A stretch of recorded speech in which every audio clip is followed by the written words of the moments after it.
fabulous time of year when my chili peppers are starting to ripen, and in this video I'm going to show you a really quick and simple recipe for transferring these homegrown fresh chilies into a nice hot chili sauce, something that will really spice up your recipes for many months to come. So all I need to do first is pick some of these wonderful fresh chilies, take them into the kitchen, and just with a small number of additional ingredients we're going to transfer these chilies into a nice hot chili sauce.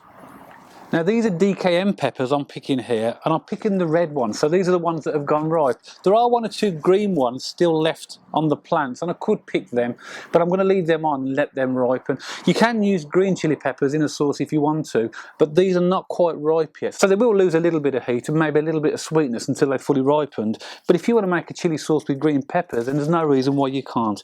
So I'm just taking some of the red ones now off the vine, and we'll take them inside and give them a wash, and then start to create our hot chili sauce. So here we are in the kitchen, and as you can see right in front of me I've got those lovely chili peppers that I've just picked. I've just weighed them and there's 8 ounces in total, which is fine for a small batch of chili pepper sauce. I have supplemented it with 1 or 2 green peppers, as you'll see when we go through the mix, just to bulk out the mix a little bit. And all we're going to need in addition to the chili peppers is a small onion, 3 cloves of garlic, and round about 1.5 teaspoons of table salt. And crucially, we'll need some distilled malt vinegar. So this is the vinegar that is clear as opposed to the malt vinegar, which is that sort of darkish brown, blacky type of colour that you'd buy in your shops. You can use apple cider vinegar if you want to, and that works equally as well. Now the first job we're going to do is to wash the chili pepper. So all we're going to do is put them in a bowl of water and give them a bit of a clean. Just give them a wash around. So I'm just going to take these over to the sink and drain them, and then we'll start chopping. So here are the peppers, nicely clean now and ready for chopping. So we're going to put them on the chopping board.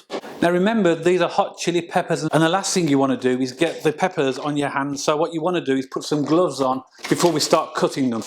If this stuff does get into your hands, you could rub it into your eyes or over your other skin. It's really, really uncomfortable. So if you are cutting chili peppers, always use the gloves first. Then all we're going to do is top and tail the peppers by taking the tops and the bottoms off, and I do that for all of them first before I start chopping them. Now that all the peppers have been topped and tailed, we're just going to cut them into small pieces, making sure that you keep all the seeds because they will help to give you that extra level of heat. And when these are all chopped, we're then going to put them into our pan with the onion and the garlic.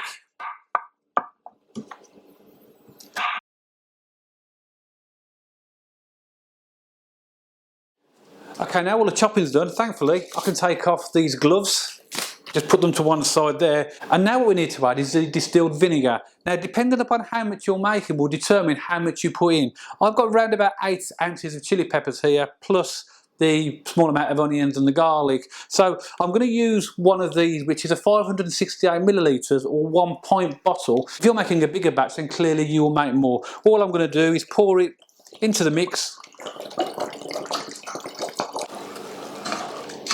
And now what we're going to do, we can transfer it to the hob and bring it to the boil. So we'll take it over to the hob and we'll put it on a full jet until it starts to come to the boil. When it starts to boil, we'll simmer it for 5 minutes and then we'll add our salt. Already, before it even starts to warm up, it smells amazing. So I can imagine what this is going to be like when it's finished. So we'll let it start to simmer and then we'll come back in a few minutes. Okay, that's just started to come to the boil now. So I'm just going to add in the 1.5 teaspoons of salt. And then I'm going to put it on a lower jet and just allow it simmer gently for another 10 to 15 minutes. And by simmering, you're infusing all of those lovely flavours. The smell in here is amazing. It's really, really strong. In fact, I wouldn't want to put my head directly over the pan. It's that strong. You've got the hotness of the chilies, the acidity of the vinegar, a little bit of salt in there as well. We'll balance those flavours a little bit and add that to the garlic. It's going to really add to that flavour. So we're going to leave this now for another 10 minutes to simmer, and then we'll go on to the next stage. So I let this simmer for around about 10 minutes and I turned it off the heat, and it's had about 5 to 10 minutes just to cool down slightly. Now the fun bit, what we're going to do is transfer the contents of the saucepan into the blender. Always be careful doing this because it's really hot. You don't want any splashes. That smells absolutely amazing. Now what we're going to do is put the lid on and then give it a good blend. And I'll let that blend for about a minute. So we'll just take the lid off and have a look at that after about 30 seconds. That's a lovely consistency. And once you get to the consistency that you want it to, we'll take it over and strain it, and then we'll start to bottle it. Now, as this is a hot pepper sauce, before we bottle it, we want to run it through a really fine sieve to get rid of any large pieces or lumps. So we've just got that lovely consistency of sauce when we've finished.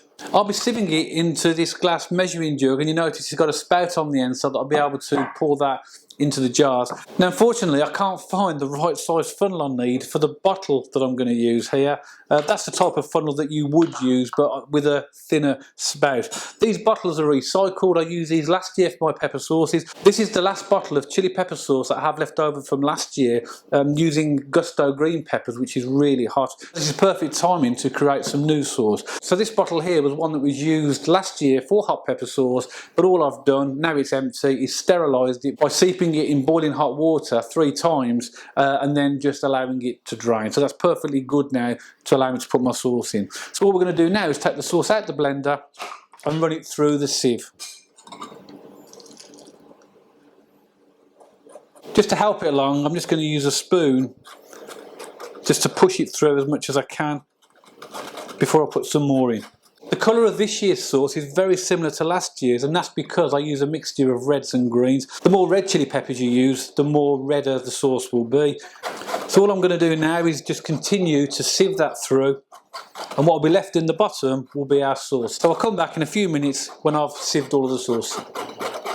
And what's left behind is this beautiful orange sauce with an absolutely amazing consistency. All that's left to do now is to bottle it. And of course I would recommend that you use a funnel, but as I said earlier, I can't find the funnel that I need for this size of bottle, so I'm going to very carefully pour from the spout into the bottle. Luckily you'll notice that there's a pouring spout in this measuring jug, and as long as I'm nice and slow, that will be absolutely fine.